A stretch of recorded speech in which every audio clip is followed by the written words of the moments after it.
People with disabilities are a very significant part of the population. The most recent data indicates that 15% of the global population, that is over 1 billion people, have disabilities, making them the largest minority group in the world. In this time of international jobs crisis, young people, women, people with disabilities are particularly disadvantaged in finding work or maintaining employment. They need specific policies and programs to ensure their inclusion in the workplace. The ILO knows this, and so do all the companies and organizations present in this room today.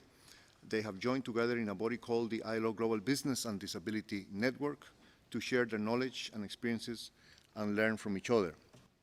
The member companies of this network are leading the way in the inclusion of persons with disabilities in the world of work.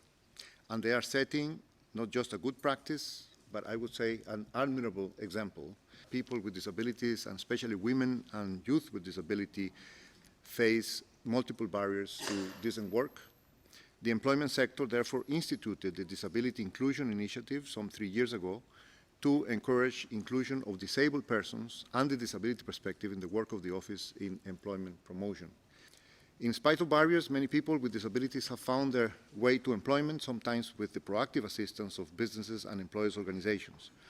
Disabled persons have demonstrated that they can work productively, sometimes and often excelling in their jobs, or operate businesses also, contributing in this way not only to a company's bottom line, but to the development of their countries.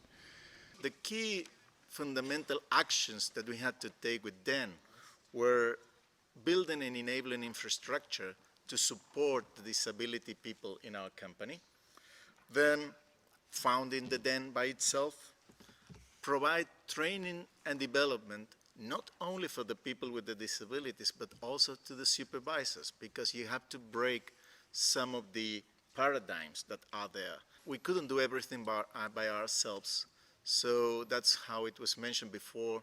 We established some external relationship like the one we developed successfully with ILO, and thank you very much, by the way, for all the support that you gave us in order to learn more how to deal with this. And also, as also was mentioned, so to my surprise, build a business case. Because in the end of the day, we're a company and we want to find success and show the success.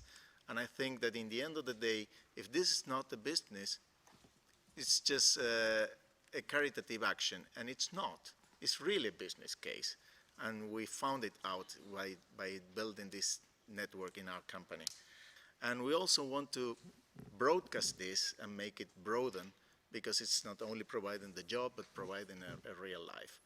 Thank you for welcoming me this morning and speak about the passion that Carrefour has in welcoming disabled employees in our stores. One part of it is to hire, retain, develop disabled employees. We have today 10,000 disabled employees, so 2.5% of the workforce. In terms of the purpose that we see as an organization best serving us, copy-pasting best practice is probably the best way forward instead of reinventing the wheel.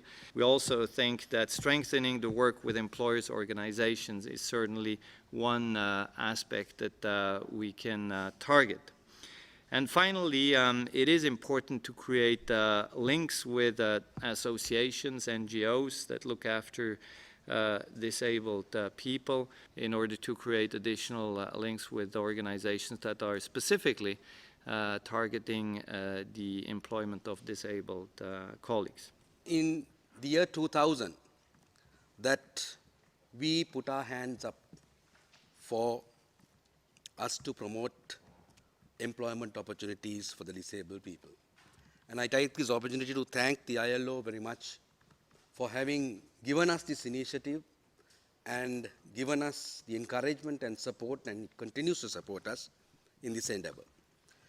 Today, the EFC Employer Network on Disability is a very vibrant network with 38 member companies cutting across many sectors and industries. Up to now, we have found employment opportunities for more than 350 disabled people in Sri Lanka. As a socially responsible organization, we believed that no section of society should be marginalized for any reason.